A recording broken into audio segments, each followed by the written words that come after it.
మీ హృదయమును కలవరపడనీయక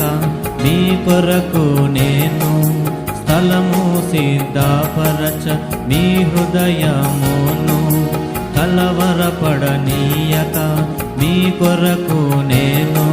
స్థలము సిద్ధపరచ వెళ్ళుచున్నానని నా యేసు ప్రభువా వెళ్ళుచున్నానని నా యేసు ప్రభువా వాగ్దానమును ఇచ్చిన ప్రభువా వాగ్దానమును ఇచ్చిన ప్రభువా వేవేల స్తుతులతో ఆరాధించెదా ప్రభువా వేవేల స్తుతులతో ఆరాధించెదా ప్రభువా.